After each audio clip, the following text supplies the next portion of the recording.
Dear student, welcome to my channel. দেখো, এই কোষে দেখি যে 1.3 এর 1 থেকে 5 পর্যন্ত অঙ্ক আমার করানো হয়েছিল ক্লাস 10-এর। তো 6 থেকে আমার বাকি ছিল। দেখা যাক কোশ্চেন নম্বর 6 কি আছে। 2 অঙ্কের একটি সংখ্যার দশকের ঘরের অঙ্ক এককের ঘরের অঙ্ক অপেক্ষা 3 কম। সংখ্যাটি থেকে উহার অঙ্ক দুটির গুণফল বিয়োগ করলে বিয়োগফল 15 হয়। সংখ্যাটির একক ঘরের অঙ্ক হিসাব করি। আচ্ছা, ধরো একটা অঙ্ক যেটা 2 অঙ্কের একটা সংখ্যা। ধরো আমি একটা 2 অঙ্কের একটা সংখ্যা ধরলাম। 2 অঙ্কের একটা সংখ্যা ধরলাম আমি 58। এটা ধরো আমি একটা 2 অঙ্কের সংখ্যা ধরলাম, ঠিক আছে? 58, এটা হচ্ছে এককের ঘরের অঙ্ক, এটা হচ্ছে দশকের ঘরের অঙ্ক। ওকে, তাহলে এখান থেকে আমি সংখ্যাটা কিভাবে পাচ্ছি? এখানে যদি 58 আমার যদি বলা থাকতো যে এককের ঘরের অঙ্ক 8 আর দশকের ঘরের অঙ্ক 5, তাহলে সংখ্যাটি কত আমি কিভাবে বের করতাম? তাহলে আমি লিখতাম কি, সংখ্যাটি সমান কি না, দশকের ঘরের অঙ্ক মানে কি, আমরা ছোটোবেলায় বলতাম 5, 10, 8, 58, এটা বলতাম তো, বা 5, 10, 5, 55, বা 3, 10, 5, 35, এইরকম বলতাম কি না। তাহলে আমরা দশকের ঘরের সংখ্যার সঙ্গে বা অঙ্কর সঙ্গে 10 গুণ করতাম। তাহলে 5 গুণিত 10 যুক্ত 8, তাহলে দেখো এটা সমান 58 হচ্ছে। তাহলে সংখ্যাটা আমি কীভাবে বের করব না, দশকের ঘরের অঙ্ক থাকলে তাকে আমি 10 দিয়ে গুণ করব, আর এককের ঘরের সংখ্যার সঙ্গে আমার কী করতে হয়, 1 দিয়ে গুণ করতে হয়। তো 1 দিয়ে গুণ করলে সংখ্যাটিই আসে, অঙ্কটাই আসে, সেই জন্য আমরা আর 1 দিয়ে গুণ করি না। আবার যদি 3 অঙ্কের সংখ্যা থাকে, তখন আমি শতকের ঘরে যে সংখ্যাটা থাকবে, যে অঙ্কটা থাকবে, তাকে আমি 100 দিয়ে গুণ করব। এইভাবে আমরা সংখ্যাকে পাই। তো সেই রকম দিয়েছে 2 অঙ্কের একটি সংখ্যা যার একক ঘরের অঙ্ক দিয়ে দিয়েছে, এই দশক ঘরের অঙ্ক একক ঘরের অঙ্ক অপেক্ষা 3 কম। তাহলে আমি এখন ধরে নিলাম, লেখো, ধরে নিই, মনে করি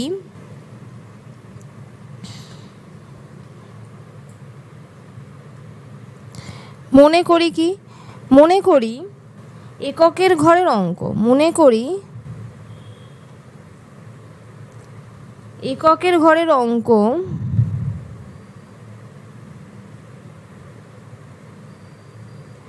এককের ঘরের অঙ্ক সমান কত, x, এটা আমি ধরে নিলাম। তাহলে দশকের ঘরের অঙ্ক আমি ধরবো কি না, দশকের ঘরের অঙ্ক বলেছে এককের ঘরের অঙ্ক অপেক্ষা 3 কম।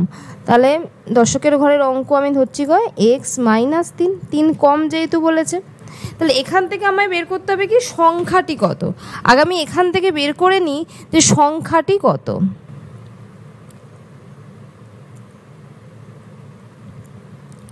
সংখ্যাটি সমান কত হবে, তাহলে দশকের ঘরের অঙ্কর সঙ্গে 10 গুণ, তাহলে 10 গুণিত x মাইনাস 3 প্লাস x,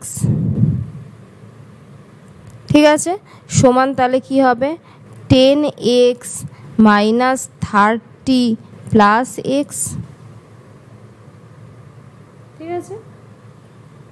তাহলে এখান থেকে আমি পাবো কত না 11x মাইনাস 30।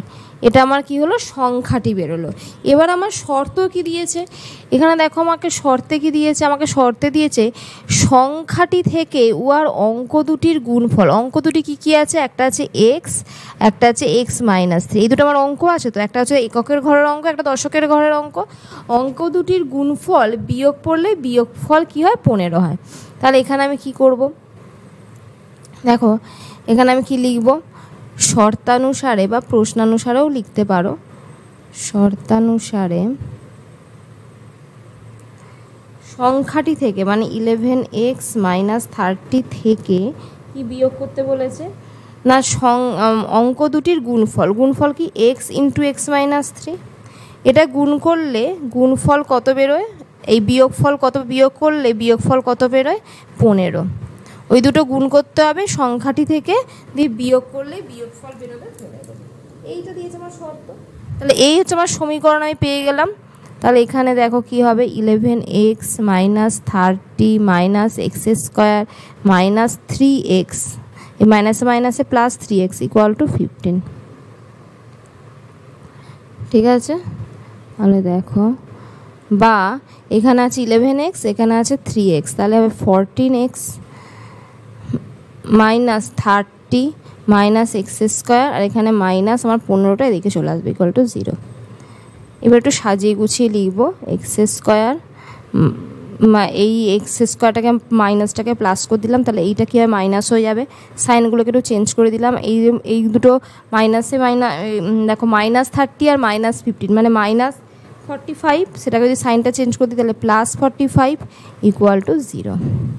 এবারে 45কে আমি কতই ভাঙতে পারবো, দেখো 5 9 45, 45কে আমি যদি ভাঙি 5 আর 9, এই দুটো থেকে আমি 14 পেয়ে যাচ্ছি। 5 আর 9 যোগ করলে আমার 14, বা x square minus 9 plus 5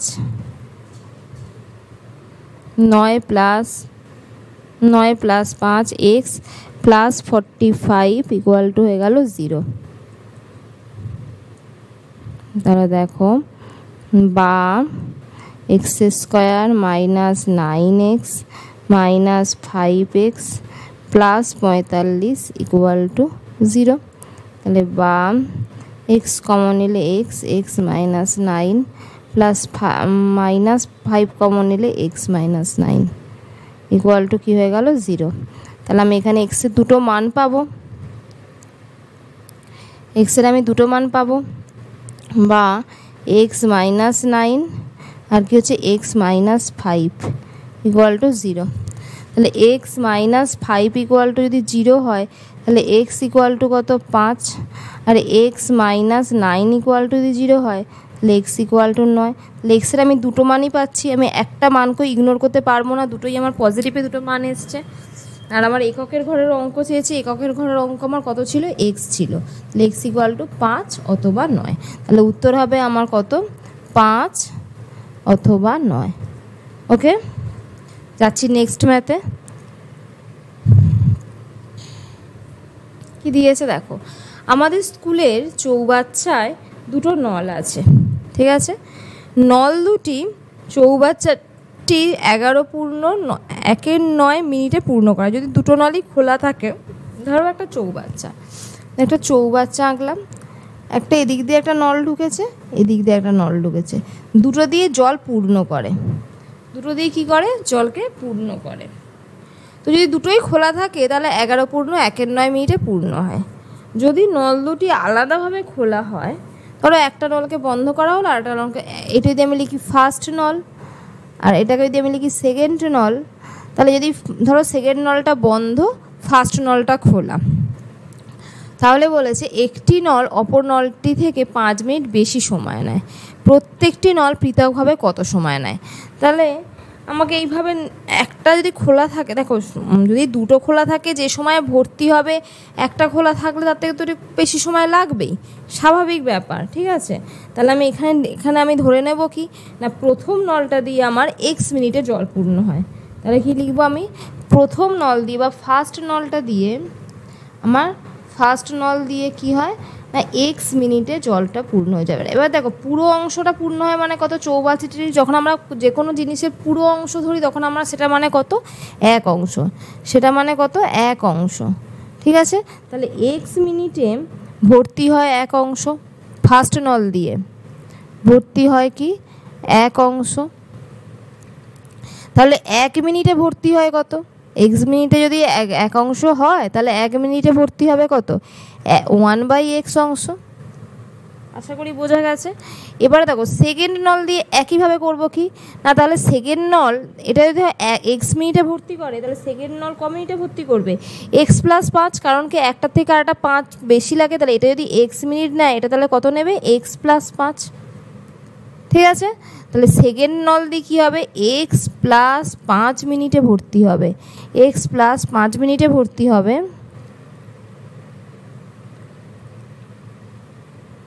x plus 5 মিনিটে ভর্তি হয় এক অংশ,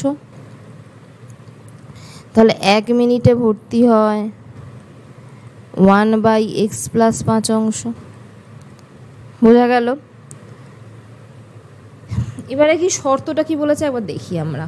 বলেছে নল দুটি দিয়ে চৌবাচ্চাটি 11:09 মিনিটে পুরোটা ভর্তি করে নেয়, ঠিক আছে। তাহলে যদি আমার এটা যদি 1x নেয় আর এটা যদি 1 মিনিটে নেয়, তাহলে এও তো এই সময়টা একবার নিচ্ছে, এও এই সময়টা একবার নিচ্ছে। এই দুটোকে একসঙ্গে আমরা যোগ করে দিই, দুটোই তো সময়টা নেবে, তাহলে আমরা কি লিখবো তখন দেখো শর্তানুসারে লিখব, শর্তানুসারে আমরা লিখব এটা 1 মিনিটে, তাহলে 11 × 1 = 9 একবার 1/x নিচ্ছে আর একবার কি করছে 1/x + 5 নিচ্ছে, তাহলে তখন তো আমার গোটা পূর্ণ হয়ে যাচ্ছে, চৌবাচ্চাটি পুরো পূর্ণ হয়ে যাচ্ছে। যদি এরা 1 মিনিট করে নিচ্ছে, যদি দুটো একসঙ্গে 11 মিনিট করে খোলা থাকে তাহলে দুজনে ভর্তি করে দিচ্ছে পুরো চৌবাচ্চাটা, এটাই আমার শর্ত দিয়েছে।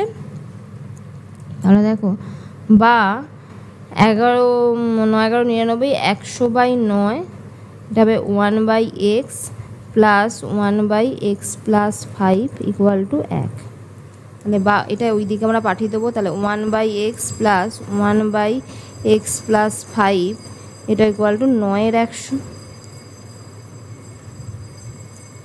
নাহলে বা x × x + 5 সমান কী হবে x + 5 + x সমান 9/100। এবার আমরা কোনাকুনি গুণ করব, বা কোনাকুনি গুণ করব, দেখো 2x + 5 সঙ্গে আমার কত গুণ হবে 100 গুণ হবে, আর এদিকে আমার 9 সঙ্গে কি হবে এই যে x আর x মানে x² + 5x এটার গুণ হবে, তাহলে বা কি লিখব 200x + 500 = 9x² + 45x, ঠিক আছে, বা দেখো 45x, ঠিক আছে। এবার সবগুলোকে আমরা একদিকে নিয়ে চলে আসি, তাহলে 9x² + 45x + 200, আচ্ছা প্লাস এগুলো মাইনাস হয়ে যাবে, কারণ এইগুলো তো মাইনাস হিসাবে আসতো, আমরা প্লাস হিসাবে লিখেছি মানে এইদিকে সাইনগুলো চেঞ্জ হয়ে যাবে, -200x - 500 = 0, বা 9x² 45কে 200 থেকে বিয়োগ করা কত হয় 155x - 500 = 0, তাহলে বা এবার দেখো আমরা 500 আর 9 মিডিল টার্ম করতে গেলে আমরা এটাকে গুণ করতে হবে, মানে 4500, 500 আর 9 4500 আমার ভাঙতে হবে 5 900, আবার কত দিয়ে ভাঙবো, আবার যদি 5 দিয়ে ভাঙি 180, আবার যদি ভাঙি আমি 5 দিয়ে তাহলে হবে আমার 36, তারপর যদি আমি 2 দিয়ে ভাঙি হবে 18, তারপর যদি আমি 2 দিয়ে ভাঙি 9, 3 তিরিখে 9, ঠিক আছে। তাহলে এখানে ভাঙলে আমার হবে 180 থেকে যদি 25কে বিয়োগ করি,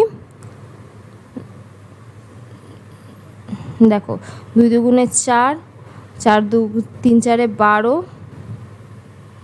12 আর হচ্ছে 12 12 আর 3 3 12 36, 36কে যদি 5 দিয়ে গুণ করা 180, আর সে থেকে 25 যদি আমি বিয়োগ করি হয়ে যাবে আমার 155। এই হিসাবটা মিডিল টার্মের হিসাবটা একটু ঠিকঠাক করে করতে হবে, ঠিক আছে। তো 9x² - 180x + 25x - 500 = হয়ে গেল 0, তাহলে বা 9x যদি কমন নিই তাহলে x - 20 + 25 যদি কমন নিই তাহলে x - 20 = হয়ে গেল 0, তাহলে দেখো 9x = হবে কত -25, তাহলে এটা আমার ইগনোর করে নিতে হবে, কারণ মাইনাসে তো আমার মান বেরোলে সেটা তো আর জলপূর্ণ হয় না। আর একটা কত বেরোবে আমার, দেখো আর একটা বেরোবে আমার x - 20 = 0, মানে x = 20, তাহলে চৌবাচ্চাটি পূর্ণ করতে একজন নেবে 20 মিনিট আর দ্বিতীয় নলটা নেবে 25 মিনিট, ঠিক আছে। একটা নল নেবে 20 মিনিট, একটা নল নেবে 25 মিনিট। আশা করি বোঝা গেছে। যাচ্ছি পরের ম্যাথে। দেখো এই কনসেপ্টগুলো একটু ক্লিয়ার করতে হবে, তাহলে আমরা অঙ্কগুলো সহজে করতে পারবো, আর বারবার বাড়িতে এই অঙ্কগুলো প্র্যাকটিস করতে হবে, নাহলে কিন্তু পরীক্ষার হলে অঙ্কগুলো করা একটু কঠিন হয়ে যাবে। আর কনসেপ্ট ক্লিয়ার করেই বাড়িতে প্র্যাকটিস করতে হবে। দেখো পর্ণা ও পীযূষ কোনো একটি কাজ একত্রে 4 দিনে সম্পন্ন করে। আলাদাভাবে একা যদি কাজটা করে তাহলে পর্ণার যে সময় লাগে পীযূষের তার থেকে 6 দিন বেশি সময় লাগে। পর্ণা একাকী কত দিনে কাজটি সম্পন্ন করতে পারবে তা হিসাব করে দেখি, ঠিক আছে। দেখো তাহলে আমি এখানে ধরে নিলাম পড়না এক্স দিনে কাজটা করতে পারে। আমরা এইগুলো আমার যেটা দেবে, যে উত্তরটা আমাকে বের করতে দেবে, সেটাকে আমরা সাধারণত এক্স ধরে নেবো, তাহলে আমাদের অঙ্কটা করতে সুবিধা হবে। ঠিক আছে, তাহলে পড়না যদি একা কাজটা করে, তাহলে পড়না যদি একাকী কাজটা করে, পড়না যদি একা কাজটা করে, তাহলে তার লাগবে কত, এক্স দিন। ঠিক আছে, ঠিক আছে। তাহলে এক্স দিনে সে যদি, তাহলে এক্স দিনে পুরো কাজটা করে, তাহলে পীযূষ দেখো পীযূষ কতই করে, পীযূষ করবে কতই, পীযূষ করবে তার কত সময় লাগে, 6 দিন বেশি সময় লাগে, তাহলে এক্স প্লাস 6 দিন। ঠিক আছে, তাহলে পড়নার লাগে এক্স দিনে, তাহলে এক্স দিনে সে পুরো কাজটা করে মানে পুরো এক অংশ করে, তাহলে এক্স দিনে কাজ করে এক অংশ পড়না, পড়না এক্স দিনে কাজ করে কত, এক অংশ। ঠিক আছে, তাহলে এক দিনে কত করবে, তাহলে এক দিনে করবে কত, একের এক্স অংশ। ঠিক আছে, এদিকে হচ্ছে পীযূষ, এদিকে পীযূষ কী করবে, পীযূষ করবে এক্স প্লাস 6 দিনে করবে, এক্স প্লাস 6 দিনে করবে কতটা, এক্স প্লাস 6 দিনে কাজ করে কতটা, এক্স প্লাস 6 দিনে করে এক অংশ পীযূষ। তাহলে এক দিনে করে কতটা, একদিনে করে 1/x প্লাস 6 অংশ। ঠিক আছে, তাহলে পড়না করে এক্স দিনে এক অংশ, এটা একদিনে করবে 1/x, আর পীযূষ করবে এক্স প্লাস 6 দিনে, এটা একদিনে করবে এক্স প্লাস 6। ঠিক আছে, একদিনে। এবারে ওরা বলেছে কদিন ওরা নেয়, 4 দিন নেয়, তাহলে এও 4 দিন করবে, ও 4 দিন করবে, দুজনে যদি তার দুজনের এফোর্টটা দেয়, দুজনের কাজের এটা দেয়, তাহলে তবেই না কাজটা শেষ হবে। ঠিক আছে, তাহলে কি শর্তানুসারে এখানে আমরা কি লিখব, দেখো তাহলে আমরা লিখব শর্তানুসারে,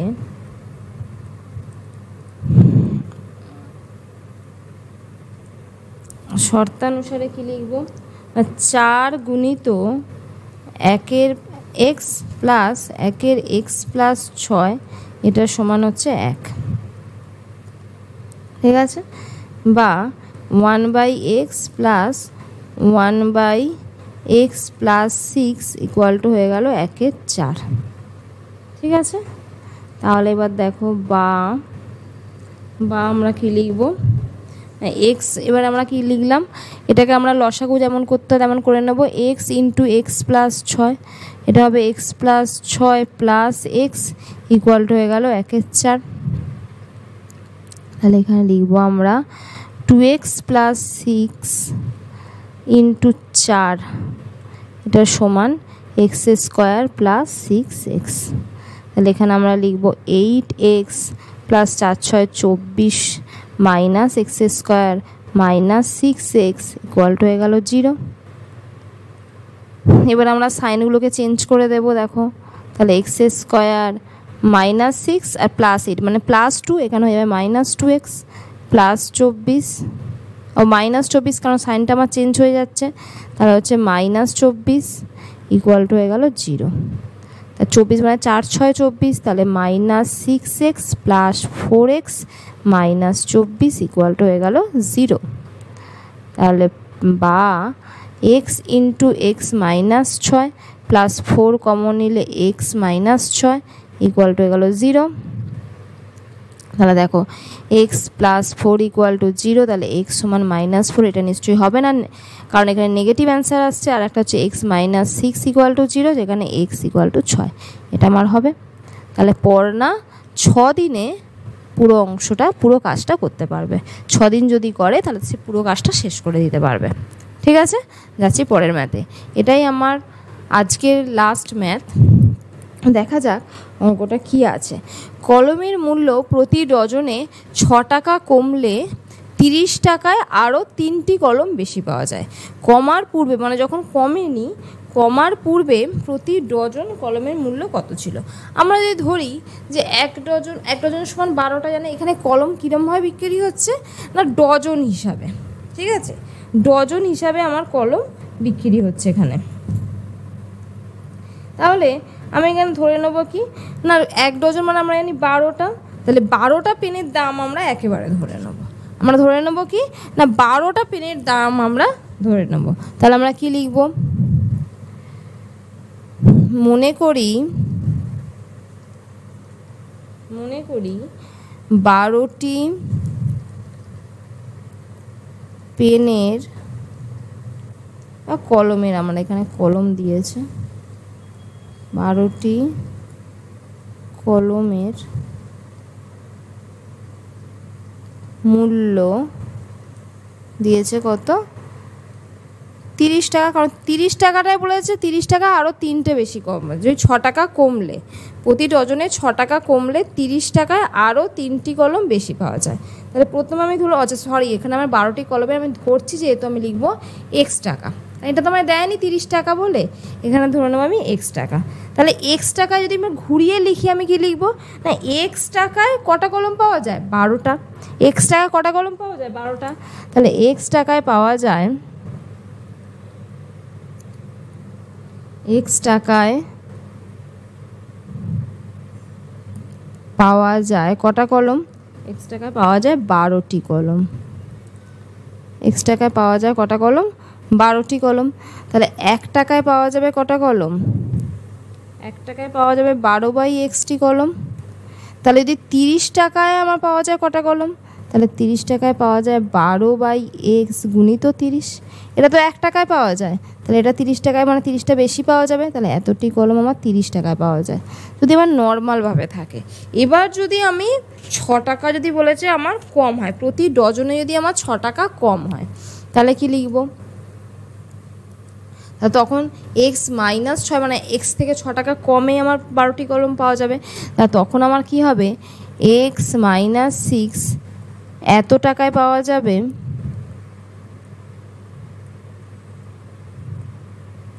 এত টাকায় পাওয়া যায় কটা কলম, 12টি কলম, 12টি কলম। তাহলে 1 টাকায় পাওয়া যায় কটা, 12/x মাইনাস 6টি কলম। ঠিক আছে, তাহলে সেখানে আমার 30 টাকায় কটা পাওয়া যাবে, তাহলে 30 টাকায় তখন আমার পাওয়া যাবে কত, 12/x মাইনাস 6 গুণিত 30টি কলম। একই নিয়মে আমি করলাম, শুধু ওখানে আমার 6 টাকা বেশি ছিল আর এখানে আমার 6 টাকা কম আছে। এবার আমার কি আছে, এবার আমি দেখি প্রশ্নানুসারে এটা সমান কত দিয়েছে। ঠিক আছে, আচ্ছা এটাকে আমি সহজে করে নিই, এটা কত হবে বলো তো, 3 12 36 360/x, আর এটা হবে আমার কত, 3 12 36 360/x মাইনাস 6। ঠিক আছে, এবার আমি লিখব প্রশ্নানুসারে।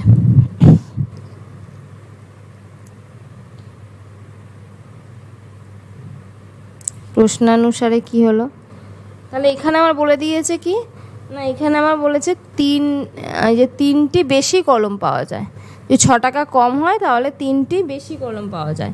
তাহলে 360/x মাইনাস 6 মাইনাস 360/x, এটা সমান হয়ে গেল 3, বা দেখো এটা লসাগু হবে আমার x ইন্টু এক্স মাইনাস 6। তাহলে 360x minus 360x minus 6 equal to হয়ে গেল 3। ঠিক আছে,